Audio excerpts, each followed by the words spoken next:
என்றைக்கும் வீட்டிலே நிலைத்திரான். குமாரன் என்றைக்கும் நிலைத்திருக்கிறார். அடுத்த வசனம். ஆகையால் குமாரன் உங்களை விடுதலையாக்கினால் மெய்யாகவே விடுதலையாவீர்கள். நீங்கள்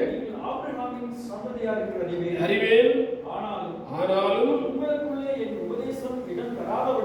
என் உபதேசம் இடம் பெறாதபடியால் என்னை கொலை செய்ய தேடுகிறீர்கள் என்றார். போதும் பாருங்க, இங்க ஆண்டவர் ரொம்ப ஒரு இது சொல்ற, அடிமையானவன் என்றைக்கும் வீட்டில் என்ன செய்ய மாட்டாமா, நிலைத்திரான் என்று சொல்லப்படுகிறது. அடிமை அப்படின்னு சொன்னா என்னங்க? அடிமையை பத்தி உங்களுக்கு தெரியுமா? அடிமைகளை பத்தி கேள்விப்பட்டிருக்கீங்களா? பாருங்க, அடிமைத்தனம் என்பது அடிமைகளை விற்பது. மனிதனை சந்தையில போய் ஆடு மாடு விற்கிறது மாதிரி என்ன செய்வாங்க, விற்கிற காலம் இருந்துச்சு. ஏழைங்க என்ன செஞ்சாங்க, விற்கப்பட்டார்கள். ஒரு அப்பாவுக்கு பிள்ளைங்க இருக்காங்க, வீட்டில் ரொம்ப வறுமை. இன்னைய மாதிரி யூடியூப்ல பார்த்தோன்னே அல்லது வேலை வாய்ப்பு அலுவலகத்தில் இந்த இடத்துல வீட்டு வேலைக்கு ஆள் தேவை இருக்குன்னு என்ன இல்லை, அன்னைக்கெல்லாம் ஒன்றும் கிடையாது. அதனால என்ன செய்வாங்க, மாடு மாதிரி பிள்ளைய என்ன செஞ்சிட வேண்டியதான், சந்தைக்கு பிடிச்சிட்டு போனோம். பிடிச்சிட்டு போனால் அங்கே வேலை பேசுவாங்க. வேலை பேசி என்ன செஞ்சிருவாங்க, விற்றுருவாங்க. அப்புறம் வயசாயிடுச்சுன்னா என்ன பண்ணுவாங்க, அப்பயும் என்ன செய்வது, அப்பா அம்மாவும் விற்பாங்க, பிள்ளைகளும் பெற்றோரும் விற்பாங்க. எல்லாமே என்ன செஞ்சிருக்கு, நடந்திருக்கு. பாருங்க, அந்த நாட்டில் ஒரு அடிமை என்ன பண்ணப்படுவான், அவனுடைய நிலை என்ன? ஒரு அடிமை ஒரு வீட்டுக்கு போறான், ஒருத்தன் வாங்கிட்டு போறான்னு வச்சுக்கோங்களேன்.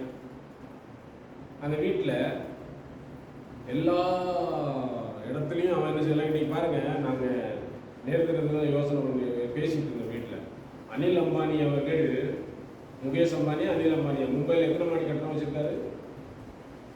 எத்தனையோ மாடி, 18 மாடி என்னமோ வச்சிருக்காருன்னு நினைக்கிறேன். அவருக்கு மொட்டை மாடியில் எத்தனை ஹெலிகாப்டர் நிற்க முடியும்?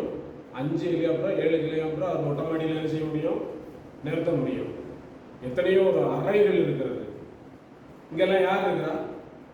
அந்த ரூம்ல எல்லாம் யார் இருக்கிறா? பெரிய கோடீஸ்வரர், நிறைய பணம் இருக்கு. யார் இருக்கிறாங்க?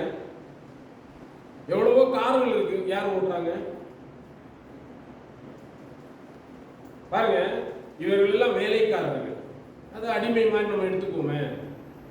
இதெல்லாம் அவங்க அனுபவிக்க முடியும். அவங்க அந்த வீட்டில் அவங்களுடைய கார், உயர்ந்த ஜாகுவார் அல்லது என்னது ஃபெராரி, எது எப்படியோ வச்சுக்கல. நிறைய பேர் எனக்கு தெரியல, வாங்கி நல்ல விலை உயர்ந்த வாகனங்களை அவர்கள் வச்சிருக்காங்க. அந்த வாகனத்தை ஓட்டுறது யாரு? இந்த வேலை செய்கிறவர்கள் தான் ஓட்டுறாங்க. அது அவங்களுக்கு சொந்தமாகுமா? அந்த வீட்டில் தான் தங்கி இருக்காங்க.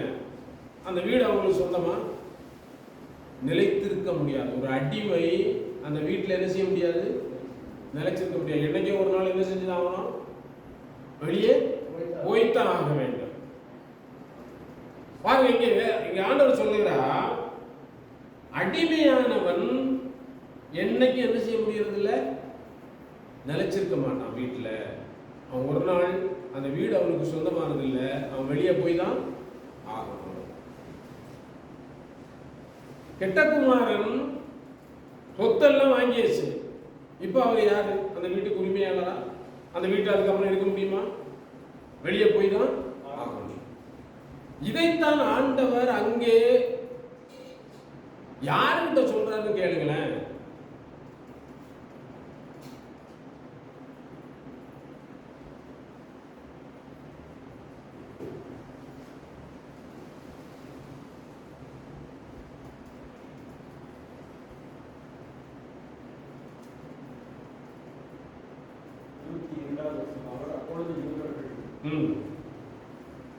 இல்ல, அது இல்ல.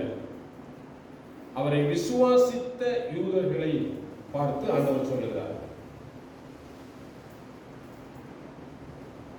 இயேசு தம்மை விசுவாசித்த யூதர்களை. எத்தனாவது வசனம்? 31. இயேசு தம்மை விசுவாசித்த யூதர்களை. இயேசு தம்மை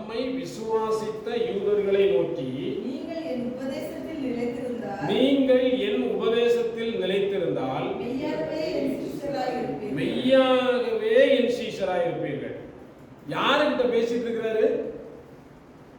அவரை விசுவாசித்தவங்கள்ட்ட தான். நீங்களும் நானும் விசுவாசிச்சிருக்கிறோம் தானே? நம்மிடத்துல தான் அவர் பேசுகிறாருன்னு வைத்துக் கொள்ளுங்க. அடுத்த வசனம் பாருங்க. சத்தியத்தையும் அறிவீர்கள், சத்தியம் உங்களை விடுதலையாக்கும் என்றார். இயேசுவை விசுவாசித்த யூதர்களை பார்த்து அவர் சொல்லுகிறார், சத்தியத்தை அறிவீங்க, சத்தியம் உங்களை விடுதலையாக்கும். அதற்கு அவருக்கு பிரதியுத்தரமாக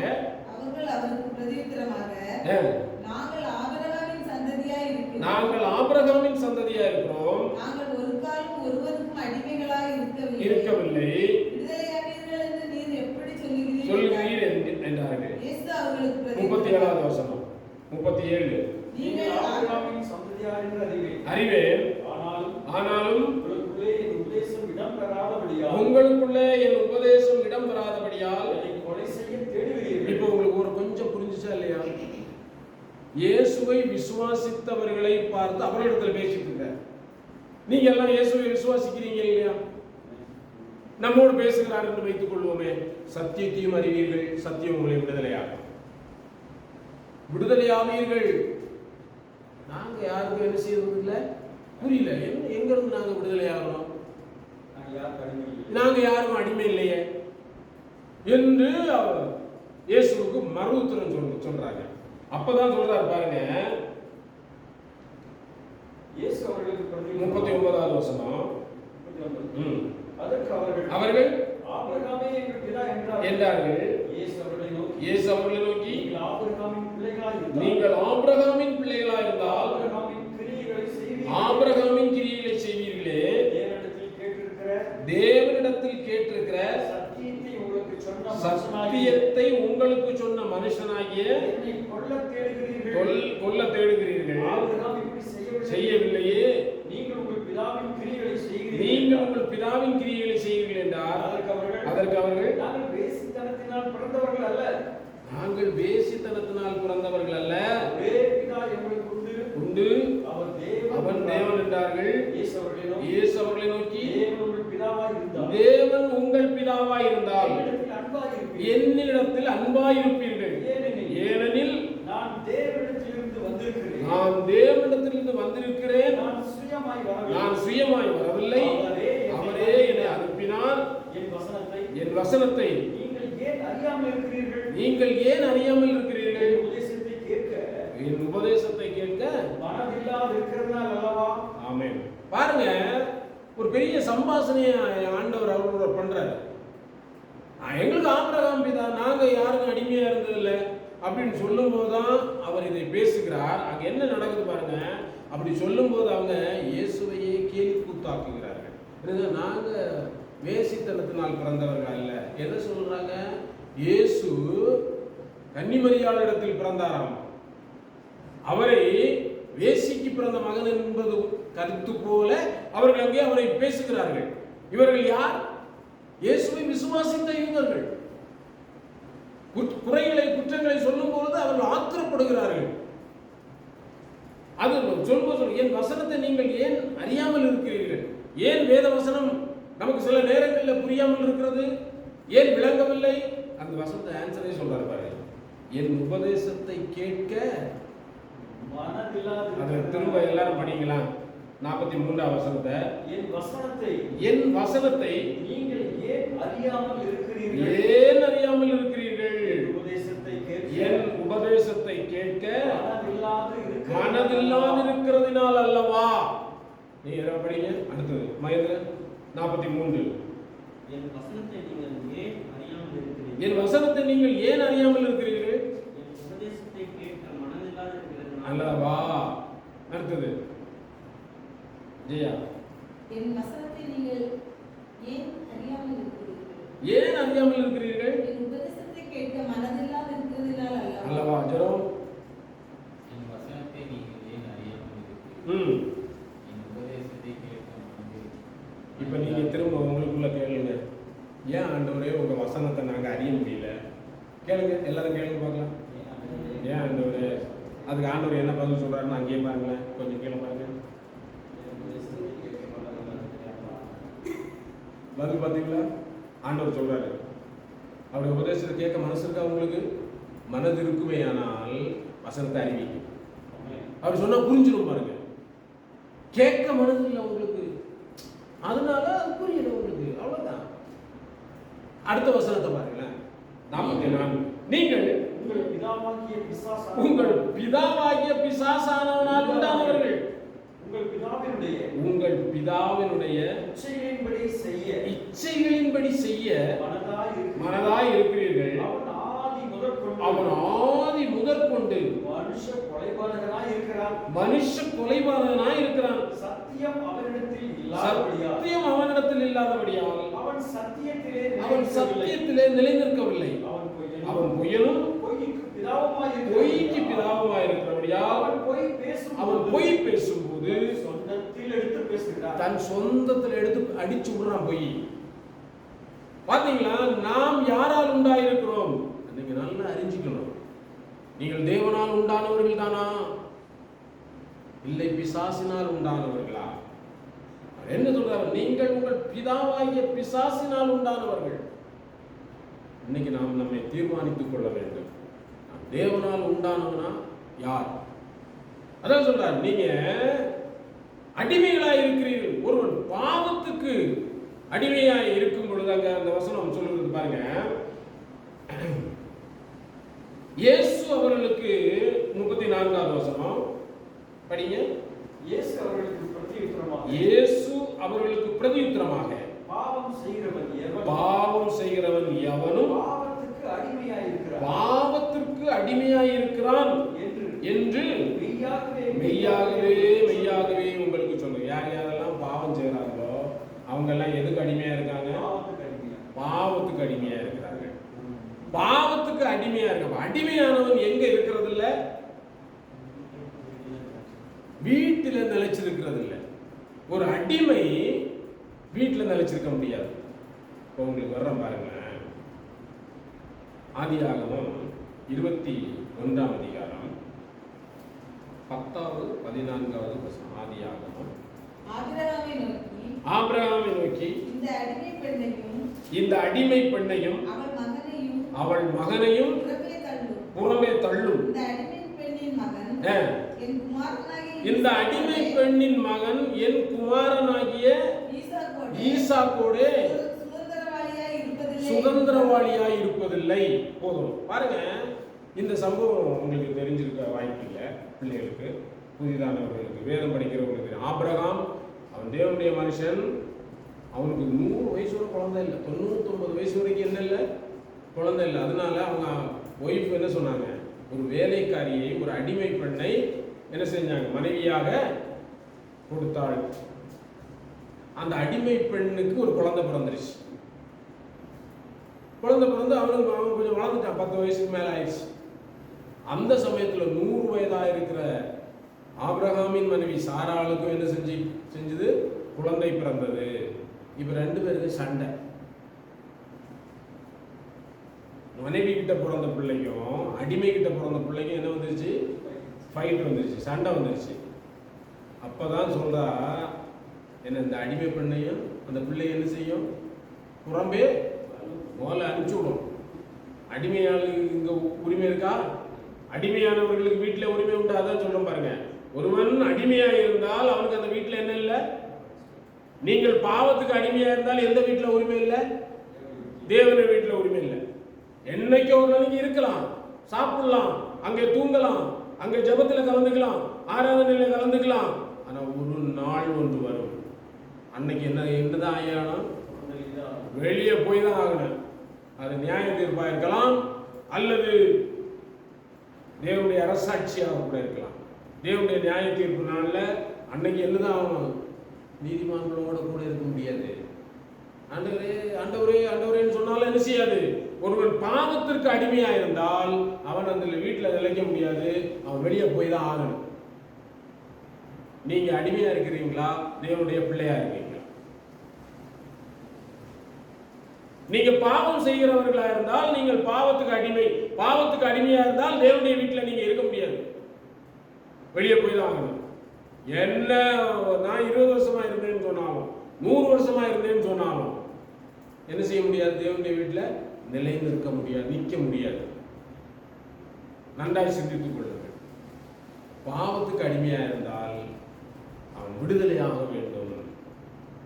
இன்றைக்கே நீங்களும் நானும் பாவத்துக்குள்ள இருப்போம் என்றால் விடுதலையாக வேண்டும். தேவனுடைய வீட்டிலே நாம் வாசம் பண்ணுவதற்கு, தேவனுடைய ஆசீர்வாதங்களை நாம் சுதந்திரிப்பதற்கு நாம் நம்முடைய அடிமைத்தனத்திலிருந்து, பாவத்திலிருந்து நாம் விடுதலையாக்கப்பட வேண்டும். அது விடுதலையாக்குகிறவர் அவர் சொல்றாரு, குமாரன் விடுதலையாக்கினால். அந்த வசனம் பாருங்க, மெய்யாகவே என்ன செய்வீங்க? விடுதலையாவீர்கள்.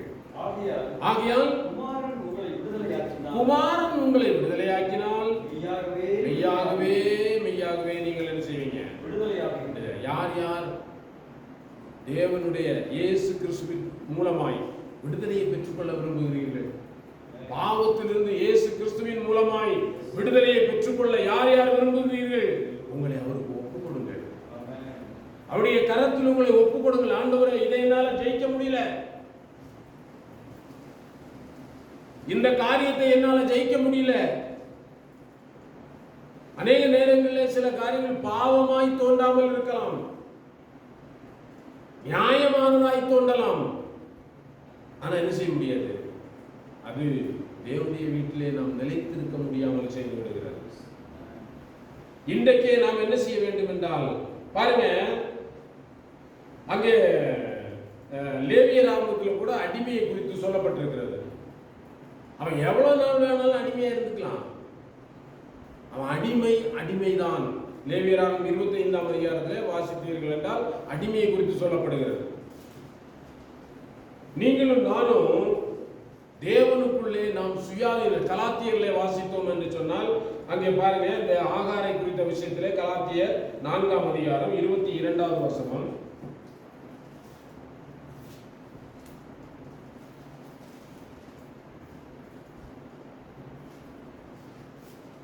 ஆதாமுக்கு 2 குமாரர்கள் இருந்தார்கள் என்று எழுதியிருக்கிறது. ஒருவன் அடிமையானவனிடத்தில் பிறந்தவன், ஒருவன் சுவாதீனம் உள்ளவனிடத்தில் பிறந்தவன்.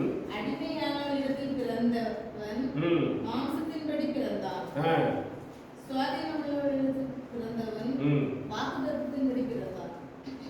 30வது வசனம். அதை குறித்து வேதம் என்ன சொல்கிறது? அடிமையானவளின் மகன் சுயாதீனம் உள்ளவனுடைய குமாரனோட சுதந்திரவாளியாய் இருப்பதில்லை. ஆகையால் அடிமையானவளையும் அவனுடைய மகனின் புறமே தள்ளு என்று சொல்லுகிறது. இது எதை குறிக்கிறது? பாவத்துக்கு அடிமையாய் இருக்கிற ஒரு மனிதனை அது காட்டுகிறது. அடிமையானவன், பாவத்துக்கு அடிமையா இருக்கிறவன் எப்பொழுதுமே தேவனுடைய பிள்ளைகளோடு அல்லது தேவனுடைய வீட்டிலே என்ன செய்ய முடியாது. இன்னைக்கு நிறைய இடங்கள்ல பாவம் செய்தாலும் அது சரின்னு சொல்லக்கூடிய நிலை இருக்கிறது. கடந்த நாட்களில் ஒரு போதகருடைய செய்தியை நான் கேட்டேன். அவர் சில விஷயங்களை கண்டித்து சில விஷயங்கள் தவறுன்னு சொல்லிட்டு கீழே கமெண்ட்ஸை பார்த்தேன். கமெண்ட்ஸ் என்ன போட்டிருக்கு அப்படின்னு பார்க்கும்போது அங்கே ஒருத்தர் போட்டிருக்காரு, யார் யோகியர், இயேசுவே சொல்லிட்டாரு, உங்களில் யார் பாவம் இல்லை அப்படின்னு சொல்லிட்டாரு என்று சொல்லி என்ன செய்யறாங்க. ஓகே, பாருங்க, தேவனுடைய வீட்டிலே நிலைத்திருக்க வேண்டுமே ஆனால் நாம் அடிமைத்தனத்திலிருந்து விடுதலையாக வேண்டும், நாம் பாவத்திலிருந்து விடுதலையாக வேண்டும். சரி, தேவனுடைய வீட்டில் என்ன அப்படி? தேவனுடைய வீட்டில் தான் சமாதானம் இருக்கிறது, தேவனுடைய வீட்டில் தான் ஆசீர்வாதங்கள் இருக்கிறது, தேவனுடைய வீட்டிலே தான் சுகம் இருக்கிறது, தேவனுடைய வீட்டிலே தான் பாதுகாப்பு இருக்கிறது. பாருங்க, இங்கே ஒரு ஆச்சரியமான காரியம். இயேசுவை இவர்கள் நிமித்தமாக அந்த யோவான் 9ஆம் அதிகாரத்தில் வாசிக்கும் பொழுது அங்கே இயேசுவை அவர்கள் என்ன செய்கிறார்கள் பாருங்க.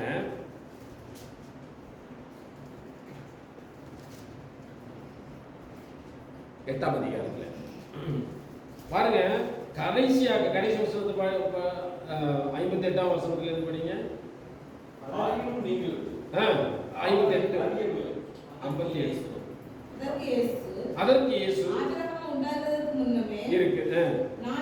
இருக்கிறேன் என்று மெய்யாகவே உங்களுக்கு சொல்லுகிறேன் என்றார். அப்பொழுது அப்பொழுது அவர் மேல் எறியும்படி கல்லுகளை எடுத்துக்கொண்டார்கள். இயேசு மறைந்து அவர்கள் நடுவே கடந்து தேவாலயத்தை விட்டு போனார். பெரிய பிரச்சனை குடைச்சல் எல்லாம் கொடுக்குறாங்க. நீ பிசாசு, அந்த வசனங்களை பற்றி படிச்சு, நீ பிசாசு பிடிச்சவன், நீ நாங்கள் வேசி பிறந்தவங்க இல்லை அப்படின்னு எல்லாம் அவரை ரொம்ப பேசுகிறாங்க. கடைசியில் கல் எடுத்து எறிஞ்சு கொல்றதுக்கும் முயற்சி பண்ணுறாங்க. அடுத்து 9ஆம் அதிகாரம் முதல் வசனத்தை அதில் படிங்களேன். அவர் அப்புறம் போகையில் பிறவி குருடனாகி ஒரு மனுஷனை கண்டார். அப்பொழுது அவருடைய சீஷர்கள் அவரை நோக்கி, ரவி, இவன் குருடனாய் பிறந்தது யார் செய்த பாவம்? இவன் செய்த பாவமோ என்று கேட்டார்கள். இயேசு பிரதியுத்தரமாக, அது இவன் செய்த பாவம் அல்ல, இவனை பெற்றவர்கள் செய்த பாவம் அல்ல, தேவனுடைய கிரியைகள் இவனிடத்தில் வெளிப்படும் பொருட்டு இப்படி பிறந்தான். பாருங்க, நன்றாய் கவனித்துக் கொள்ளுங்கள். இயேசுவை நாம் பின்பற்ற வேண்டும். எபிரேயர் 12ஆம் அதிகாரத்தில் படிங்க. அதே வாசித்தா கொஞ்சம் நமக்கு புரிஞ்சிடும். பாருங்க, எபிரேயர் 12ஆம் அதிகாரம் முதல் 2 வசனங்களை வாசிப்போம். 3 வசனங்களை வாசிப்போம். ஆகையால் மேகம் போன்ற இத்தனை திரளான சாட்சிகள் நம்மை சூழ்ந்து கொண்டிருக்க பாரமான யாவற்றையும் நம்மை சுற்றி நெருங்கி நிற்கிற பாவத்தையும் தள்ளிவிட்டு விசுவாசத்தை துவக்குகிறவரும் முடிக்கிறவருமாய் இருக்கிற இயேசுவை நோக்கி நமக்கு நியமித்திருக்கிற ஓட்டத்தில் நல்லா கவனிங்க. என்ன செய்யணுமாமா? யாரை பார்த்து நாம ஓடணுங்க? சொல்லுங்க. என்ன பார்த்தா? இல்ல பக்கத்து பாருங்க, நம்ம இப்ப இருக்கிற முதலமைச்சரா, இல்ல முதல்ல இருக்கிற முதலமைச்சரா, இல்ல பிரதமரா? யாரை பார்த்து ஓடணுங்க? நீங்க நானும் இப்ப யாரை பார்த்து ஓடிட்டு இருக்கிறோன்ட்டு நம்ம இதயத்துல கேட்போம். கேள்வி கேளுங்க. அடுத்த வசனத்தை படிங்க. அவர் நமக்கு முன் வைத்திருந்த சந்தோஷத்தின் பொருட்டு அவமானத்தை எண்ணாமல் சிலுவையை சகித்து தேவனுடைய சிங்காசனத்தில் வீற்றிருக்கிறார். ஆகையால் பாருங்க, அவர் எங்க இருக்கிறாருன்னா சிங்காசனத்துல இருக்கிறாரு. நீங்க அவரை நோக்கி தான் பார்த்து ஓட போறீங்க. என்ன சொல்றாரு? ஆகையால் நீங்கள் இளைப்புள்ளவர்களாய். அப்படின்னா என்னங்க? இளைப்புள்ளவர்களாய் அப்படி உங்கள் ஆத்துமாக்களில் சோர்ந்து போகாதபடிக்கு நமக்கு விரோதமாய் பாவிகளால் செய்யப்பட்ட இவ்விதமான விபரீதங்களை சகித்த அவரையே நினைத்துக் கொள்ளுங்கள். 4வது வசனம், பாவத்திற்கு விரோதமாய் போராடுகிறது இல்லை, ரத்தம் சிந்தப்படத்தக்கதாக நீங்கள் இன்னும் எதிர்த்து நிற்கவில்லையே. பாவத்தோட போராடணும். அது நம்மை அடிமைப்படுத்துது. அதை போராடணும். ஏன் போராடணும்? எதற்காக போராடணும்? வசனம், ஆத்துமாக்களை இளைப்புள்ளவர்களாய். அப்படின்னா என்னங்க? போராட்டம் தான். ஆனா என்ன, எப்படிப்பட்ட போராட்டம்? அது ஒரு 5ஆம் போராட்டம்.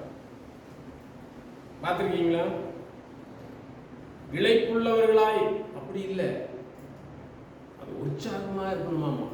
நீங்க எப்படி போராடுறீங்க? ஆத்துமாக்கள்ல போராட்டமே பயங்கர இதா இருக்கு. ஒரு போராட்டம்னா ஆக்ரோஷமான சண்டை போடணும் பாவத்தோட. ஆக்ரோஷமான சண்டை இருக்கா பாவத்தோட? இல்லை. பாருங்க, நிறைய நேரங்களில் பாவத்தோட தோல்ல கை போட்டு போறது தான் இருக்கு, சண்டை எல்லாம் இல்லை. பாருங்க, இவரை ஏன் நோக்கி பார்க்கணும்னா, அந்த 9ஆம் அதிகாரம் 8ஆம் அதிகாரம் முடிஞ்சு 9ஆம் அதிகாரத்துல நம்ம எப்படி படிச்சு பாருங்க.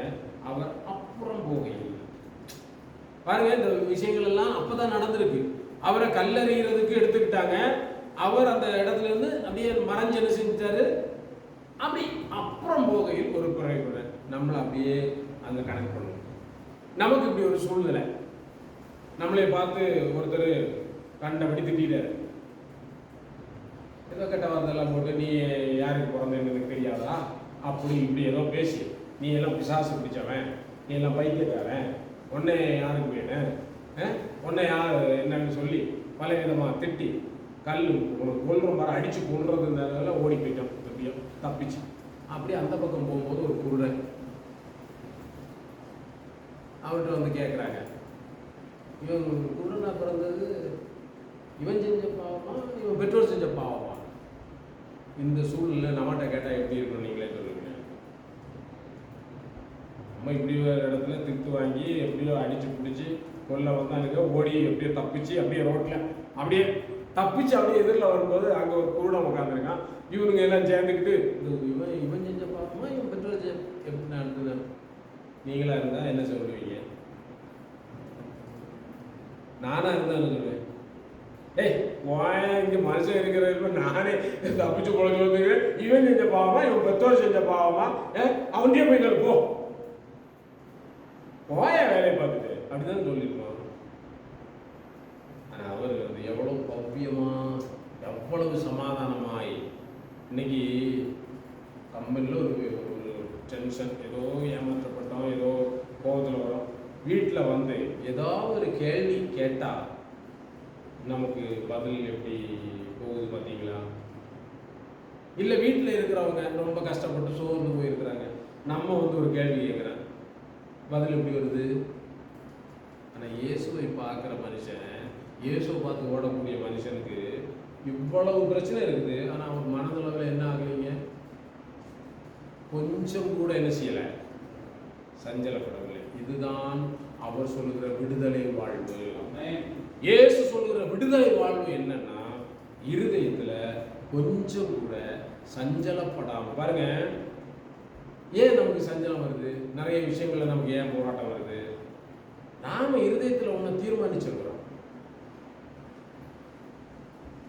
அது நடக்கணும். இப்போ நான் போறேன், அதை பார்த்தோன்னே மகேந்திரன் ஏந்திரிச்சு அண்டே பிரைஸ்லான்னு சொல்லி வணக்கம் சொல்லி என் காலில் விடணும்னு நினைக்கிறேன். ஆனால் போன உடனே அவரு அப்படின்னு போறாரு, எனக்கு என்ன வருது? கோபம் வந்துருது இல்லை, வருது இல்லையா? சில நேரங்கள்ல வீட்டுக்கு போயிருக்கிறோம், வாங்கன்னு கூட கூப்பிட மாட்டேங்கிறாங்க. ஏன்? நம்ம தான் இங்கே டிப்டாப்பா கிளம்பி பெரிய ஆள் மாதிரி அங்கே போறதாச்சு, நம்மளை ரொம்ப இப்போ வரவேற்கணும். பாருங்க, இருதயம் யாருடைய கட்டுப்பாட்டில் இருக்கு பாருங்களேன். நாம் தேவனுடைய கட்டுப்பாட்டில் இருக்கிறோமா, நம்முடைய சிந்தனைகளின் கட்டுப்பாட்டில் நாம் இருக்கிறோமா?